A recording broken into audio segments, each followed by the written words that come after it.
Hello, everyone, and welcome to this first edition of the Charity Professional Development Community's 20-minute webinars.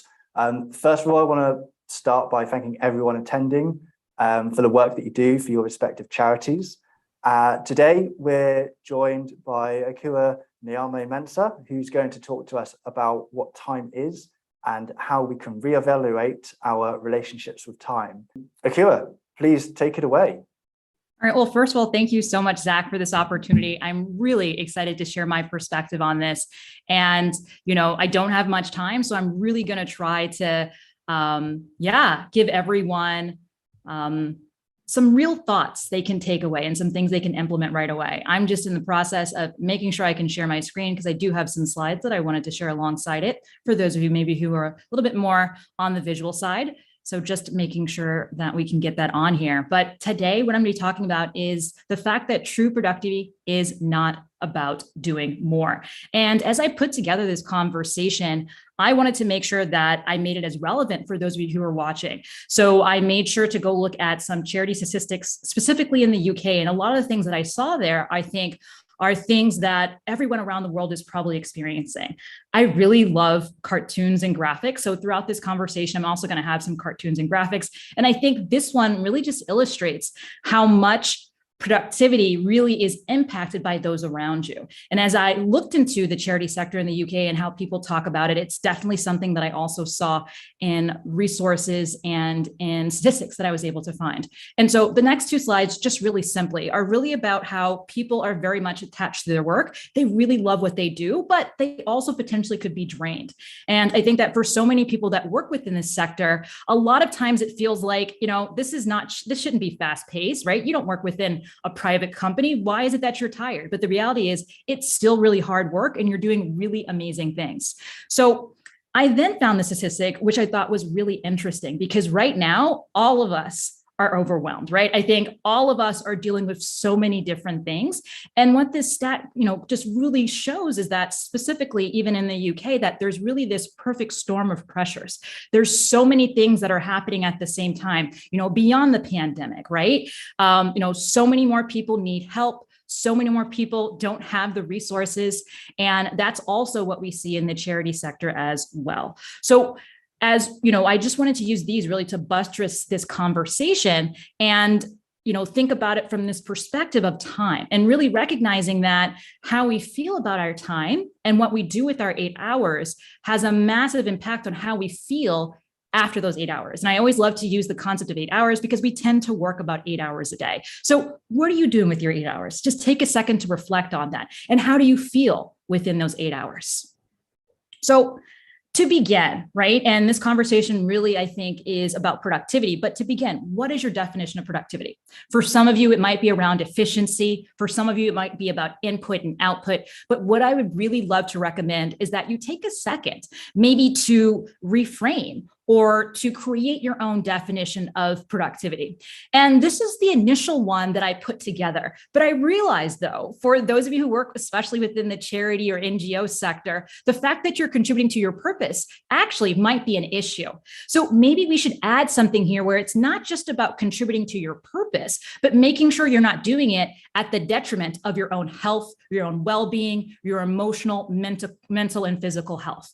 So there's so many ways you can think about this, but I think the first step is really recognizing that you get to decide what productivity means. You get to define it for yourself. So really take a second to do that.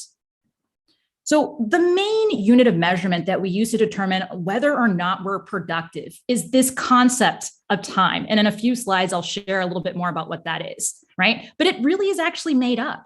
But what is time and what is time management? For a lot of us, time is about our ability to focus, whether we're actually hitting deadlines, right? Are we distracted? But a part of being able to have good time management also includes taking care of yourself, right? And recognizing that simply just working, right? And trying to make money, right? Or trying to do things for other people without filling your own cup is not very helpful and not very sustainable. So the key thing here, and this is something I recognized as I started getting more into working with productivity and time management, is that no one teaches us how to make the most of our time. But at the same time, our relationship with time has a direct correlation to our results. So what is time, right? And as I mentioned before, time is actually kind of made up. There are three elements to time, right? There's an element of past, which is our memories, right? Sometimes shared, sometimes not, interpretations of stories. There's the future, what we think is going to happen in assumptions. And then the point between those two is the present. And that's actually a mental construct, which is somewhat between the past and the future. Time is also manufactured in the mind, right? In our brains. And so there's different elements within our brains that together create this single sensation of time. If we had a little bit more time in this conversation, I would actually do a quick little activity where we time 1 minute and I give everyone the opportunity to open their eyes when they think 1 minute is up. What you will see by doing this activity is that not everyone will open their eyes at the same time, even though all of us have the same amount of time, right? Why is it? Why would we open our eyes at different times? We would open our eyes at different times because various things impact our concept of time. So just a quick check-in, right? Check-in, right? And I mentioned this before, right? About time and recognizing that it has to do about, with the point between the future and the past. Are you worried about the future? Is that something that worries you, right? Are you worried about the past, right? Noticing, right? What comes up for you as you think about the future or as you think about the past.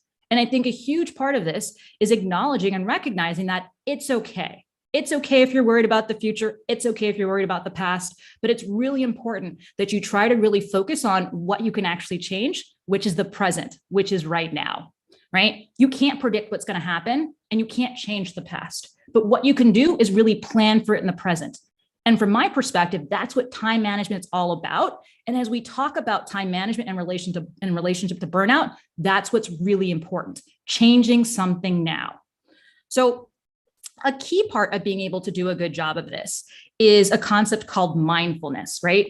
And this is a really long definition. I have my own definition. You can take a look at this, right? It's about moment by moment awareness overall. But my definition, what I like to use with my clients and what I try and keep in mind is being aware of your past, but choosing to make the most of your present to maximize your future results. And that's what, for me, time management's all about.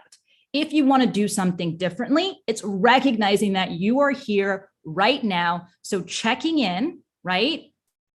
How you feel and what can be done differently moving forward. There are various things, right, that can warp how you feel about time and can potentially warp that ability to be mindful, right? Really simple stimulants, right?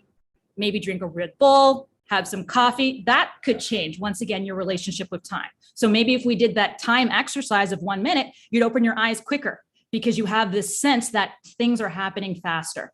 Another thing that can warp time is your emotions. And so as I ask that question, are you worried about the present? Are you worried about the past? That can also change how you make decisions, right? That can also change your judgment and change something that you're willing to do. Any emotion will, but on this slide, I just showed fear. Another thing that can warp your sense of time is stress and illness, right? Not getting enough sleep, not having good emotional health can also have an impact on your ability to make decisions, right? Judge time accurately. And even, studies show being able to judge others as well, right? Being able to even figure out whether or not someone's angry with you or happy, with you. So even interpreting other people's emotions. So this is just a really quick cartoon, I think, that does such a great job of illustrating what happens, right? When we're potentially warping our time, right? So when you feel good, when you get enough sleep, right? When you've used your time for things to fill your cup, work is so much easier, right? On the flip side, you can end up being very anxious if you haven't gotten enough sleep, right? Or something happens and you're not able to process it throughout the day. Other things that could potentially have an impact, your mindset, right? So really just recognizing that how you feel towards something and that overall mindset that you use towards looking at a problem or challenge or issue could also have an impact on how you feel about time and how you use time, right? And how you judge where your time is going. And we're going to take this a little step further and think a little bit more about what happens in terms of the threats and scarcity mindset or having a fixed mindset towards time and why this tends to happen a lot for us as human beings. So when we talk about this more fixed or scarcity mindset, there are three things that tend to pop up. We're going to focus primarily on time. And I also think that bandwidth comes hand in hand with time, because that's the primary sort of unit that we use to measure whether or not we have the bandwidth, is by talking about, well, I don't have the time for it, right? But another element is also potentially fear. And I love this really interesting way of thinking about it, which is thinking about it from the perspective of being time poor or time poverty. Why is it such a problem for us? It's a problem for us because one of the things that we've been telling ourselves, and we tell each other, and based on the cultures that we're within, is that scarcity motivation is necessary for us to move forward, right? We feel that having less of something makes it easier for us to do it. I'm sure you've said to yourself, I procrastinate, but I always get it done. I like that feeling of pressure I get at the last moment, right? So recognizing that there might be some level of truth to it, but it doesn't mean that it's something that you have to continue doing. Another element of this is also recognizing that by industry or the sector that you're in, there may be more times in which this concept of scarcity motivation is leveraged or used, right? A work culture could potentially promote this, right? Maybe you're not given the right resources to actually get your work done within a timely manner, right? Maybe everybody else in your office stays up late or is always there, right? So recognizing some of this is driven by the cultures that we're in, but because everyone else is doing it, it doesn't mean you have to. Another reason why this is something that we have such a hard time with as human beings is because we are terrible at planning.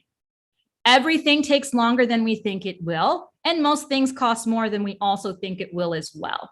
So recognizing that naturally as human beings, right, we procrastinate, or we like to tell ourselves we need to procrastinate, and we're in cultures where this is something that's not only acceptable, but potentially rewarded, but we're also really bad at planning. All right. So recognizing these two things, or recognizing how we tend to show up, what can we do differently moving forward?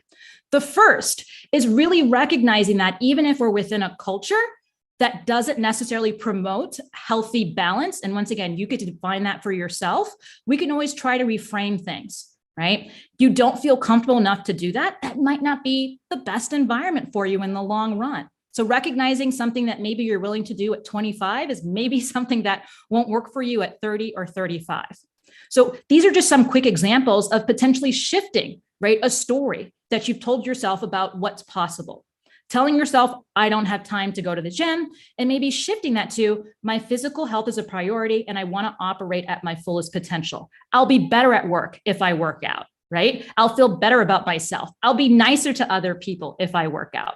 Keeping all those things in mind can really help you show up and be a lot more effective, make better decisions, and have better judgments.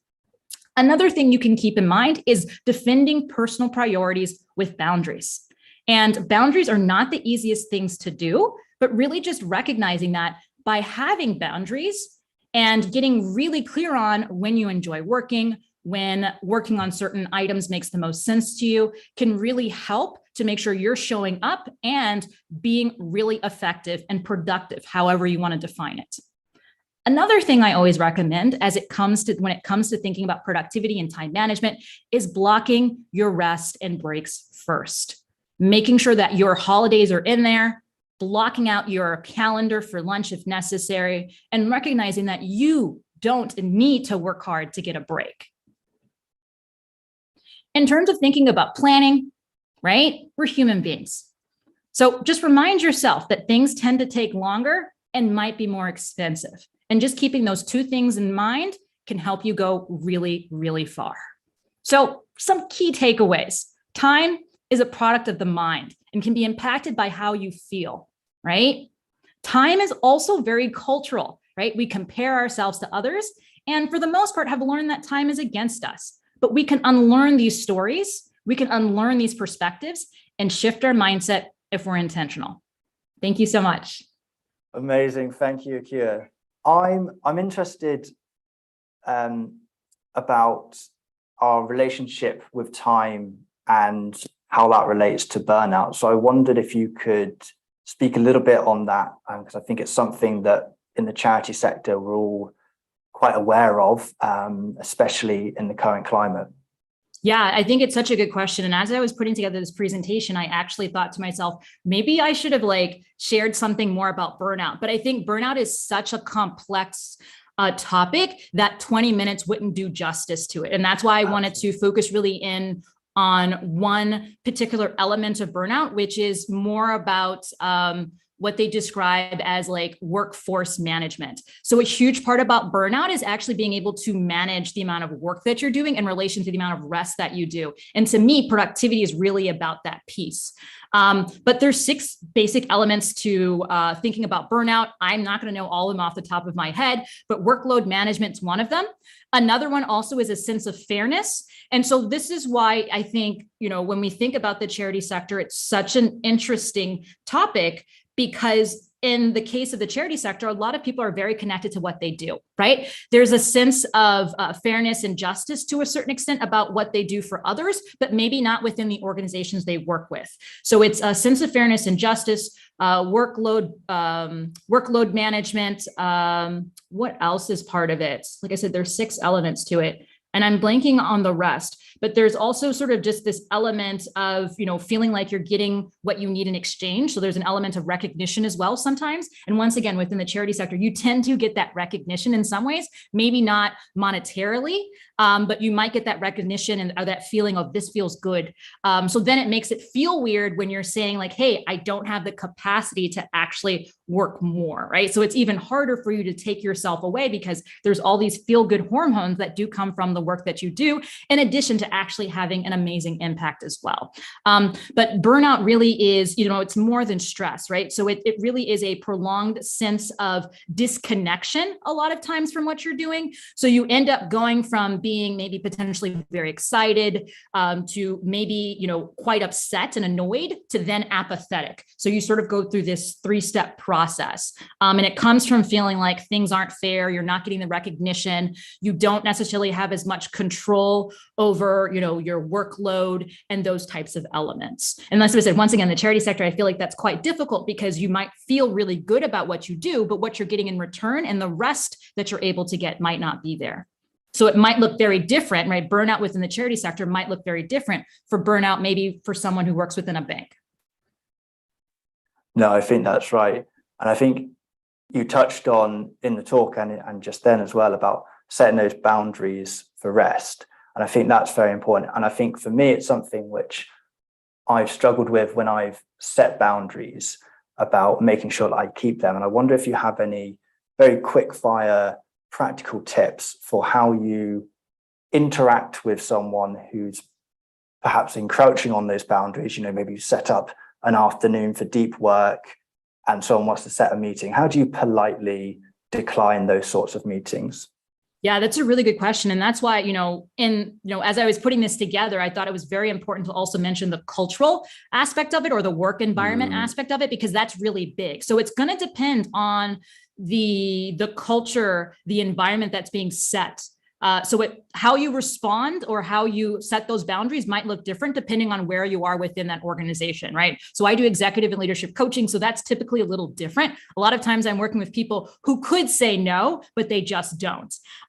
So if you could say no, but you just don't, what you need to do is get very clear on the yeses and the nos, and then leverage tools to help you with that. So an example would be you have a calendar. If someone wants to actually have a conversation with you, you use the calendar. You don't use the calendar, I'm really sorry, please use the calendar. So that's usually one of the easiest ways to do that. But that's a lot easier if you're at the top of the food chain. If you aren't at the top of the food chain, I think a key part will be understanding potentially how to have that conversation based on maybe the values of the organization. So as you go in potentially to talk to someone who might be above you, letting them know it's in their best interest for you to have that boundary, right? So maybe you're not saying it in the light of, hey, like, this is my boundary, but like, hey, like, I have X, Y, and Z I need to get done. I'd really love to do it in a timely manner. The only way that it's possible for me to do that is by making sure that this time is dedicated to X, Y, and Z. So it's more about communicating with that person based on something that's going to resonate with them and that will make sense to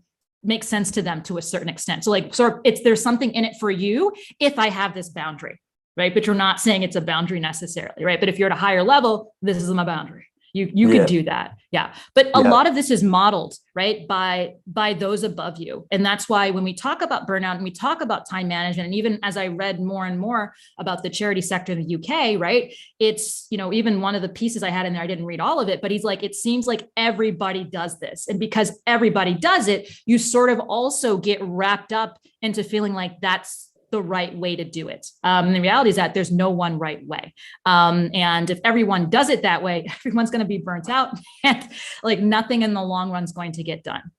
Yeah, absolutely. Love that. Thank you for those practical tips. And that wraps us up. 20 minutes goes so fast. Thank you so much, Akua. That was fantastic. So for those of you listening, if you want to find out more about Akua's work, then you should check out her podcast. It's called Open Door Conversations, where she and her guests share actionable insights on issues that distract all of us as leaders, but that we don't usually talk about publicly. It's a great podcast. I recommend that you check it out. And if you want to find out more about us, then head on over to chpd.co. The domain name is the same as our abbreviated name, and I'm super proud of myself for that domain name purchase. I'm not going to lie. Okay, everyone. Thank you so much, and we will see you next time. And we'll put the next webinar on our LinkedIn page, another plug. So thank you so much.